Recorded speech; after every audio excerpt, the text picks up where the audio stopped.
Alors, on va maintenant passer la parole à M. Marvin Rotran. Bon, je suis vraiment honoré d'être ici, mais avant d'aller un peu plus loin, je dois remercier Corinne Boyer et Anne-Marie Morel qui a travaillé étroitement avec moi et Virginie Harvey dans le bureau des élus de la deuxième opposition pour planifier la journée. Le travail a été long, on a discuté pendant des mois et jusqu'au temps qu'effectivement on est ici dans la salle et on voit une salle pleine, on ne sait jamais ce qui va arriver. Et la journée est importante. Avant même de commencer la présentation, j'aimerais dire, je serais vraiment déçu, sauf si trois choses arrivent aujourd'hui. Une, qu'il y a une concertation qu'on construit entre celles qui travaillent en santé publique et les élus municipaux. J'aimerais le voir. Deuxièmement, j'aimerais donner les élus municipaux, soit Montréal, les banlieues de Montréal, l'agglomération de Montréal, Québec rural, les petites villes, plus de confiance d'adresser les questions de santé publique. Et je vais revenir sur ça dans un instant. Et troisièmement, j'espère que quelqu'un commence à penser déjà de créer un comité qui va assurer qu'on reste en communication, on partage les idées, les meilleures pratiques, les motions. J'ai été touché ce matin quand Dr. Bois a indiqué que la motion Montréal a adoptée pour appuyer la coalition québécoise pour le contrôle du tabac, pour la stratégie de 10% en 10 ans pour réduire le tabagisme, était repris maintenant par 15 autres municipalités. Je n'ai pas su ça. Et je suis certain qu'il y a des collègues dans la salle qui viennent d'un peu partout, qui ne savent pas ce qu'on fait à Montréal. Ma vie a vraiment changé en l'automne 2013. J'ai été réélu pour ma 9e mandat, mais j'ai été élu avec la coalition Montréal et j'étais plus dans la majorité au conseil municipal. Heureusement, je ne suis pas dans l'opposition, je suis dans un espace plus spécial, j'ai un sens de libération. Et avec ça, j'ai pensé, qu'est-ce qu'on peut faire pour bâtir des consensus au conseil municipal? Nous avons un système de partis politiques qui, je pense, fait la partisanerie en conseil municipal. Je commence à penser que le modèle québécois des partis au municipal n'était pas nécessairement le meilleur modèle pour une discussion sereine des enjeux et de créer une façon de travailler ensemble en collaboration pour trouver des solutions. Mais ça, c'est pour une autre journée. J'ai pensé, qu'est-ce que je peux mettre de l'avant? Où est-ce que j'aurai l'opportunité de bâtir ces consensus que je cherche? Et j'ai pensé, peut-être c'est dans le domaine de santé. Je sais qu'à l'époque, il y a très longtemps, il y a 18 mois, que beaucoup des élus montréalais n'ont pas pensé que c'est leur domaine. Santé publique, c'est la juridiction provinciale. Ce n'est pas nous autres, c'est quelqu'un d'autre. Et j'ai dit, non, vraiment, nos citoyens veulent qu'on prenne le taureau par les cornes et adresse toutes sortes de questions. Les gens ont dit, oui, activité physique, je comprends ça, c'est sport et loisir. Mais j'ai soulevé des autres choses. Activité hivernale. Ah oui, on a des patinoires chez nous. J'ai dit, non, c'est beaucoup plus. Aujourd'hui, Russell Copeman a parlé de politique nordique qu'on on est en train de construire chez nous en Côte-des-Neiges, Notre-Dame-de-Grâce. Elsie Lefebvre a mentionné ce qui arrive à Villeray. Les gens commencent à penser des autres choses. Meilleure alimentation, tabagisme qui n'était pas touché par la Ville de Montréal depuis le temps de Jean Doré, quand la Ville a légiféré ou adopté un règlement, même avant que Québec a adopté une loi. Les boissons sucrées, information nutritionnelle, il y a toute une gamme de choses où je pense être légitime pour les élus municipaux. Et tranquillement, on a commencé d'être à l'aise avec ces débats au conseil municipal de Montréal. Les boissons sucrées, je vais dire que je pense que c'est comme 1957 avec le tabagisme. Les gens commencent à comprendre. Les boissons sucrées, c'est une source d'obésité, partie de l'épidémie d'obésité qu'on vit au Québec et ailleurs, la source de toutes sortes de maladies.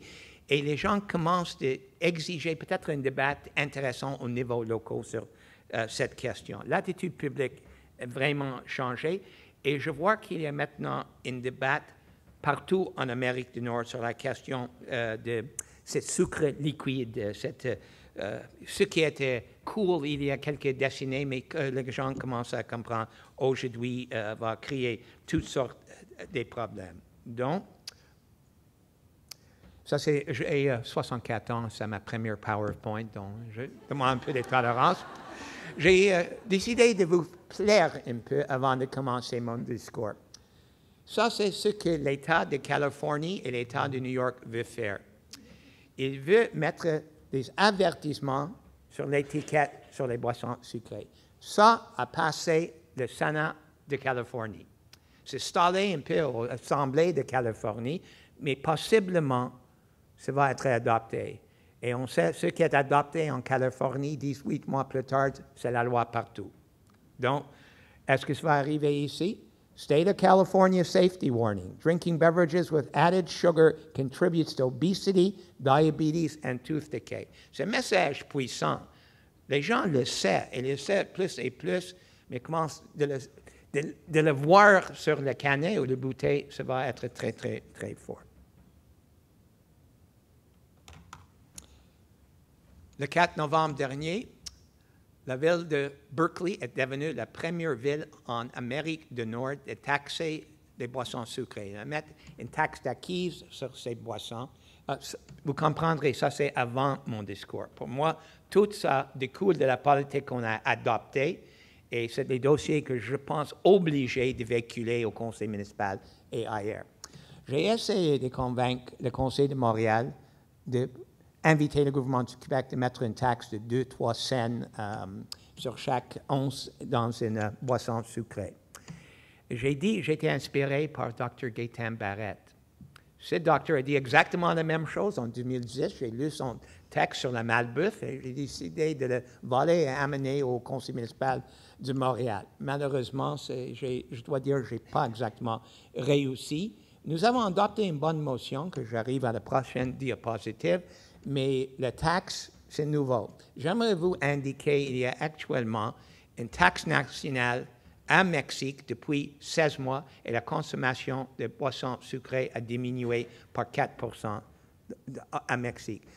France, les Philippines, ils songent de faire la même chose et il y a 3 États, Maryland, Illinois et je pense Connecticut, qui a des lois devant la législature et Vermont considère de l'adopter aussi.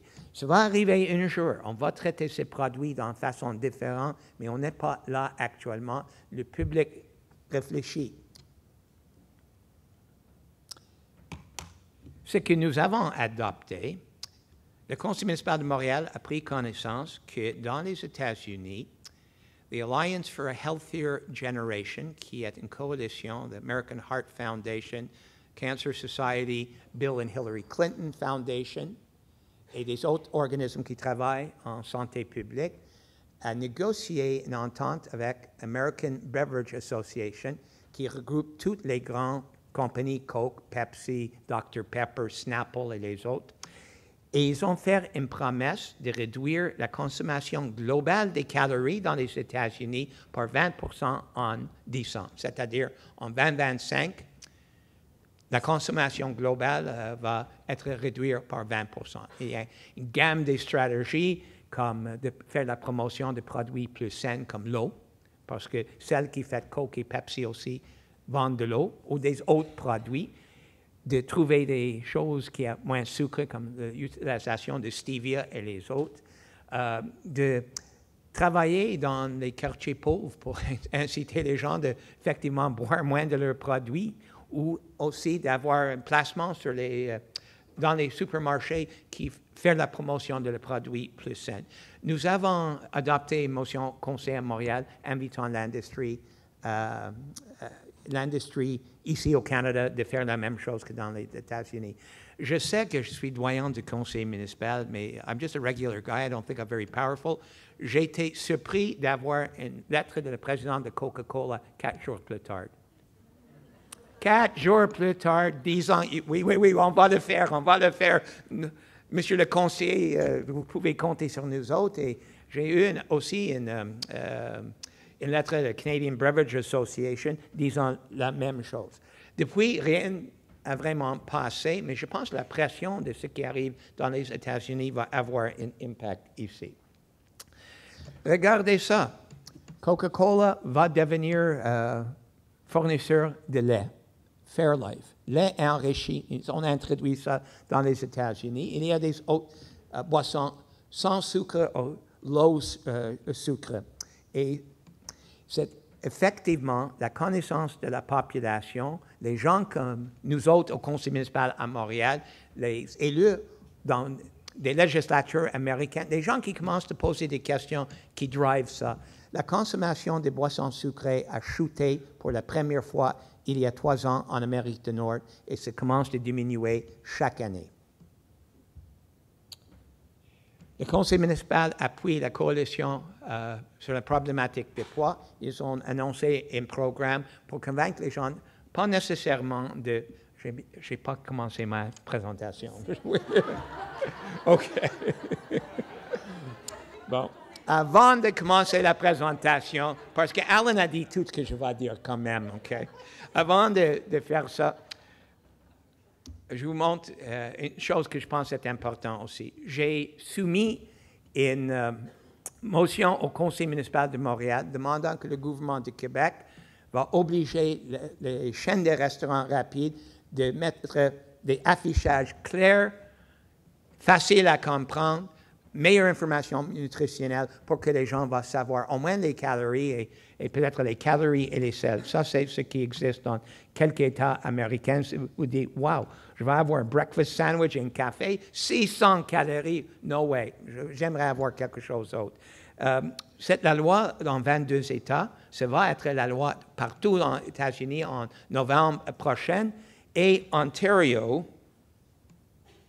ah bon, c'est pas Ontario, mais Ontario va adopter une loi dans les semaines qui viennent. Pourquoi les Québécois doivent avoir moins d'informations nutritionnelles que les Américains ou nos voisins en Ontario? Ailleurs, en le Royaume-Uni, l'État a suggéré qu'il va légiférer et dans quelques semaines après, l'industrie a signé une entente pour effectivement offrir des nourritures qui est plus saines. Et peut-être un leadership accru au municipal et au provincial ici va résulter dans le changement des menus dans les restaurants. Le maire de Montréal a mentionné le leadership de maire Bloomberg à New York qui a essayé de réduire la grandeur des portions. La France a une loi devant leur assemblée pour bannir le remplissage illimité de boissons. Et ça, c'est quelque chose qu'on peut travailler. Ça, c'est la loi en Ontario. J'aimerais vous donner la preuve. Ça va être adopté ici 3-5 semaines au plus. Ça va appliquer à chaque chaîne de restaurants avec 20 restaurants en Ontario. Et j'aimerais voir la même chose au Québec. Donc, on arrive avec notre politique de saine habitude de vie. Ça a commencé avec des visites aux restaurants indiens. J'ai lu dans les journaux que le gras trans n'est pas bon pour la santé. Et je suis allé voir des restaurateurs indiens et disant, utilisez-vous les huiles et les graisses qui ont des gras trans? Ils disent, oui, certainement, parce que ça va conserver la nourriture plus longue. J'ai expliqué que ce n'est pas bon pour la santé. Il y a une copie de la presse qui le dit. Ah oui? Et ils ont volontairement décidé de collaborer avec l'arrondissement. Et nous avons fait une conférence de presse, on a fait un appel aux restaurateurs. Et à notre grand surprise, presque chaque restaurateur dans l'arrondissement a décidé de retirer les produits avec gras trans.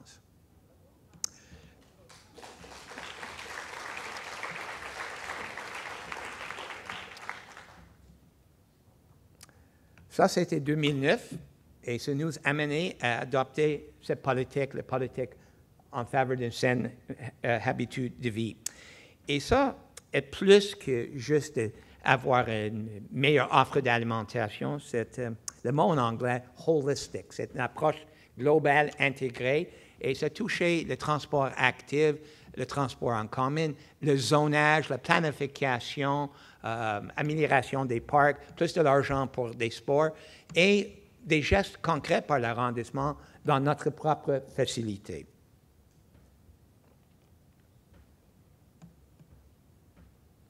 Ça, c'est l'approche globale qui touche 4 ou 5 choses. Assez important aussi, promouvoir la consommation de fruits et légumes. Dans le sens que c'est un projet intégré, comme Alan a montré ce qu'il fait à Saint-Laurent, un petit arrondissement, à moitié de grandeur de Côte-Neige, Notre-Dame-de-Grâce. Je dois dire que j'ai beaucoup de respect pour mes collègues de Saint-Laurent.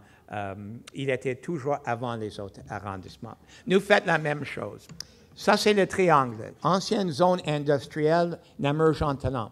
Il y a déjà 1200 unités de logement construites. On est en train de démolir, raser les anciens bâtiments industriels. On va avoir, dans quelques années, 4000 unités de logement de toute gamme, abordables, sociaux, mais aussi un peu plus haute gamme, et 9000 nouvelles résidences, basées sur un TOD. Station métro Namur va être rentabilisée, station métro de la Savane aussi.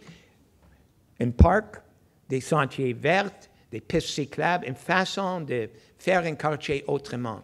Et pour nous autres, ça c'est une pratique pour le grand redéveloppement de l'hippodrome de Montréal, qu'on commence en 2017-2018, qui pourrait, selon moi, accueillir 5 à 8 000 logements, et selon mon cher maire Copeman, entre 3 et 5 000, on est en train de négocier ça. Mais le principe d'un quartier vert est important. Nous utilisons le zonage pour favoriser les marchés de quartier. Ça, c'est celle au coin de Côte-Neige et Jean-Briand. Et le plan d'urbanisme assure l'activité de vente de fruits et légumes sur l'ensemble des artères commerciales dans le territoire.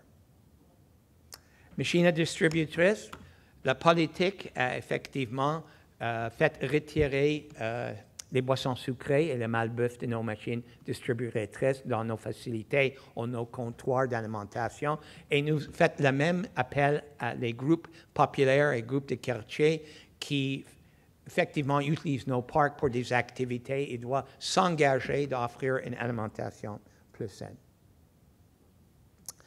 La politique nordique, on travaille toujours pour 7 000 $, comme Russell a dit ce matin.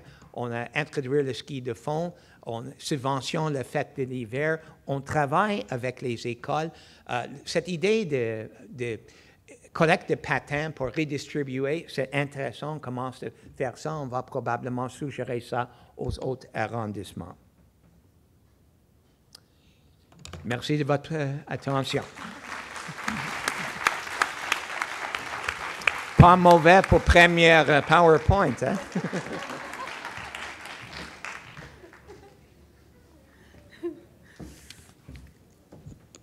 Vous étiez témoin qui m'a tourné le dos quand je lui ai montré le petit papier de 1 minute. C'était super intéressant. Merci beaucoup, merci beaucoup. Je sais que ça mijote dans sa tête depuis longtemps parce que Marvin Rotran aussi a été impliqué dans l'organisation de cette journée, comme plusieurs autres de ses collègues. Alors, merci beaucoup. Est-ce que vous avez des questions à poser à nos élus? Ils sont là. Vous avez une occasion de leur adresser vos questions, vos commentaires. Bonjour, Marianne Giguère. Je suis élue au Plateau Mont-Royal. Bonjour, éminents collègues. Moi, je voulais ajouter peut-être deux commentaires. Le premier, c'est qu'effectivement, c'est passé de toute évidence inaperçu, contrairement à bien des mesures qui sont implantées au Plateau Mont-Royal, mais l'arrondissement du Plateau Mont-Royal a aussi banni les services à l'auto depuis cet hiver. Donc, on est maintenant 3 à Montréal. Et ça n'a pas soulevé de vagues. C'est parce qu'on ne peut pas aller en auto sur le Plateau Mont-Royal. Oui, c'est ça. C'est pour ça. Excusez, c'est une blague d'après-midi. Excusez-moi, je suis neutre. Par contre, il y a une mesure qu'on a implantée l'été dernier. C'était un projet pilote qui, elle, a beaucoup fait parler d'elle, mais je voulais quand même en parler ici au cas où certains l'auraient manqué. C'est quand on parle de l'accès à l'eau potable, qu'il y ait des fontaines d'eau qu'elles soient multipliées sur les territoires. On a développé en partenariat avec des jeunes designers un prototype qui s'appelle le Bornéo, qui est fait pour s'installer sur les bancs de fontaine. Et donc, on oublie, les bancs de fontaine sont connectés au réseau d'aqueduc. C'est de l'eau potable qui peut sortir de là. Donc, le prototype fait par les designers est installé sur les bancs de fontaine et est facile à enlever si jamais on a besoin de la bande de fontaine pour autre chose. Mais bon, c'est pas évident d'arriver à une entente avec les pompiers, mais on est en train d'y arriver. Le projet pilote va être donc reconduit avec probablement plus de ce dispositif-là l'été prochain. Et donc, ça permet, à moindre coût, même si ça paraît cher, la patente, c'est moins cher que d'avoir une fontaine qui est installée sur le domaine public, même dans un parc. Donc, voilà. C'est facilement repérable. Mais oui, puis il y en a partout, des bancs de fontaines, donc c'est facile de les mettre le long des pistes cyclables, par exemple, pour donner un accès à de l'eau potable facilement. Merci. Donc, voilà, très intéressant. Merci beaucoup. Bravo. Alors, les 3 derniers micros, à vous, madame. On vous écoute. Louise Blanchard, simple citoyenne, mais citoyenne du quartier de Marvin-Rautran, qui fait un travail absolument, je trouve, merveilleux, à la fois sur tous les plans, mais surtout sur celui de la santé, là, aujourd'hui, dont on parle. Il y a une chose, peut-être qu'on va en parler dans les autres conférences là, qui vont suivre, mais il y a une chose qui me frappe depuis ce matin, c'est qu'on n'a pas encore parlé véritablement de la question de l'activité pour des personnes plus âgées, mais aussi des jardins communautaires et de l'agriculture urbaine. Le jardinage est reconnu quand même comme une activité physique complète, une des activités qu'on recommande énormément. Et il n'y a pas vraiment beaucoup de mention de ça, alors qu'on a parlé des ruelles. Mais on en parle tout de suite après la pause. Merci Très de ce point-là. Mais revenez nous voir si on n'a pas répondu à vos interrogations après la présentation de Jean-Philippe Vermette et Valérie Plante. Après, merci. Oui, attendez, ce micro, madame. Merci. Mary Terras, je suis conseillère municipale à Parc Extension dans l'arrondissement Villeray-Saint-Michel-Parc Extension. Je suis très satisfaite et très heureuse d'entendre tout ce qui a été organisé aujourd'hui, puis tous les conférenciers qui ont parlé des excellents projets. J'aimerais juste souligner pour les gens dans la salle, nous travaillons déjà avec les commissions scolaires pour les projets des enfants qu'ils développent dans nos parcs ainsi que dans les parcs-écoles. Nous travaillons avec les associations sportives, avec les associations jeunesse, avec le FADOC, les personnes âgées. On a même développé pour que les personnes âgées sortent dehors des jardiniers à un niveau plus haut pour que ça soit plus facile. Nous sommes à l'écoute. Peut-être vous n'êtes pas au courant de tous les projets, mais parlez avec vos élus dans vos arrondissements. Parce que souvent, en concertation avec tout ce qui est dans le communautaire et avec toutes les associations, nous sommes à l'écoute, on agit grâce à vos commentaires et suggestions. Merci. Merci, madame. Est-ce que je peux juste... Allez-y, certainement. Pour la question de Madame, l'observation de Madame Blanchard, je pense qu'elle a vraiment touché peut-être quelque chose qu'on a oublié aujourd'hui. On parle beaucoup d'activité physique, mais c'est axé vers les jeunes et la population active plus que les aînés. Ça prend une réflexion. Je pense que, bon, peut-être avec la pression des temps, on a oublié quelque chose et ça, c'est quelque chose on va revenir. J'aimerais mentionner qu'il y a un commissaire scolaire dans la salle, M. Manarouz de la Commission scolaire de Montréal, et il y a une collaboration à bâtir, pas seulement avec les praticiens de santé publique et la ville, et les villes, mais aussi des commissions scolaires. La problématique soulevée ce matin, on ne peut pas fumer sur le terrain de jeu de l'école, mais jusqu'à côté, c'est le parc municipal, et on peut être à l'autre côté de la clôture et on peut fumer. Donc, il y a des choses qu'on peut avancer si on élarge ce partnership avec les commissions scolaires de la ville et celles de santé publique. Tout à fait, tout à fait. Madame. Françoise Ruby de veillaction.org. Alors, M. Rautran, M. de Souza, dernièrement, j'ai eu le privilège pour le site pour lequel je travaille de décortiquer un rapport de l'OMS sur la taxation des aliments malsains. Et en France, en 2012, il y a une taxation qui est entrée en vigueur sur les boissons sucrées, mais pas juste sur les boissons sucrées avec du sucre, mais aussi avec des édulcorants artificiels. Et ça, je pense que c'est un élément important dans notre habitude du sucré. Les édulcorants artificiels ne doivent pas être négligés. Alors, en France, dès que cette taxe a été mise en vigueur, la consommation de boissons gazeuses a baissé. Et je voulais aussi vous parler de l'exemple de la Hongrie, toujours tiré de ce rapport de l'OMS, où la taxe mise en vigueur n'est pas très élevée, mais elle est dédiée au budget de la santé. Pensons-y, c'est intéressant, plutôt que dans un fonds consolidé qui est utilisé, par exemple, pour construire des routes. Alors, de dédier cette taxe supplémentaire au budget de la santé, il y a comme une intégration d'une cohérence, comme disait M. de Souza tout à l'heure. Là, il y a une cohérence dans la façon dont on joue avec les idées. Je trouve ça très intéressant. Merci pour votre suggestion. Je suis convaincu que c'est une bataille qu'on va gagner, mais probablement pas dans le court terme. Quand j'ai soulevé ça au Conseil, j'étais peut-être un peu en avant de mes collègues. Le maire n'était pas vraiment à l'aise et le lobby de l'industrie a commencé. Ils ont embauché des lobbyistes qui ont commencé à envoyer des courriels aux élus pour dire non, taxe c'est régressif, ça va frapper les pauvres, c'est eux qui vont payer plus. C'est pas façon d'attaquer le problème d'obésité. On est seulement une petite portion de le problème. C'est ailleurs le problème. Et il y a beaucoup des élus qui étaient mal à l'aise. Je n'étais pas capable d'avoir l'appui d'Alan, que je respecte. Et finalement, on arrive à un compromis qui n'était pas mauvais, comme j'ai dit dans ma présentation. Mais j'aimerais revenir, et ça va prendre votre aide de faire l'éducation. J'aimerais que juste une fois, le Québec devienne le premier endroit au Canada de faire un geste pour la santé. Oui, à ce propos, Coca-Cola... Monsieur de Souza, j'aimerais juste... je vous donne un droit de réplique là-dessus. Ce n'est pas un droit de réplique, mais juste pour vous dire que je pense que, pour moi, dans un sens, il faut que quand on avance avec le dossier, comme j'avais mentionné, il faut que le climat doit être accueillant. Donc, si, comme élu, on essaie de mener une parade et on tourne en arrière et puis voir qu'il n'y a personne qui nous suit, regarde, on n'irait pas loin. Donc, c'est à nous de faire toute la notion de l'éducation, de s'assurer qu'il y a une compréhension des enjeux, que nous avons nos alliés avec nous, et au fur et à mesure qu'on peut le faire, on peut gagner ces batailles.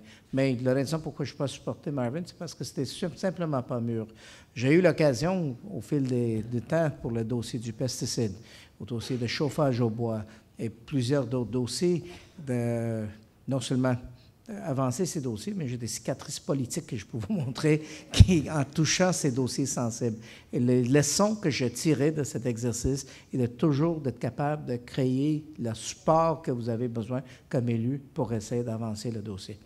Mais en réponse à votre question sur votre commentaire sur les boissons gazeuses diète, en tout cas, comme nutritionniste, puis j'ai d'autres collègues dans la salle, mais on commence à avoir des études, des données qui appuient et qui nous donnent des arguments pour distribuer cette information-là auprès de la population. C'est quand même récent qu'on... Boissons sucrées, ça va. Mais même boissons gazeuses et boissons sucrées, dans la tête des gens, ils ne voient pas le lien nécessairement avec d'autres boissons sucrées comme les thés glacés du commerce, les limonades du commerce, etc., les eaux vitaminées. Tout à l'heure, ça a été évoqué, les eaux aromatisées, l'eau à le dos large, en tout cas. Et donc, les effets délétères des boissons gazeuses diète pour monsieur, madame, tout le monde, si on faisait un vox pop sur la rue, c'est quand même très, très, très nouveau. Donc, il faut continuer, je pense, de parler de ça aussi. Et puis, messieurs les élus, je ne voulais vraiment pas remettre en question vos positions parce que, visiblement, c'est au niveau provincial là, que la taxe pourrait être instaurée. Puis je voulais vous dire qu'au moment où la France a parlé de cette taxe-là, Coca-Cola a menacé d'arrêter un projet d'installation de boissons gazeuses sur le territoire français et puis finalement a renoncé à cette menace. Mais le climat n'était pas très favorable et le lobby des boissons gazeuses et de l'industrie agroalimentaire est vraiment très puissant. Mais je ne me souviens plus qui a dit tout à l'heure, la culture de la peur, on doit travailler avec ça. Mais M. de Souza, pour être une ancienne citoyenne de votre arrondissement, je suis tout à fait d'accord avec vous que l'étapisme est très important. Merci beaucoup. C'est pas juste pour Claude Morin. C'est pas juste pour Claude Morin, l'étapisme. Elle est française. Écoutez, messieurs, vous êtes vraiment intéressants. Merci de votre générosité.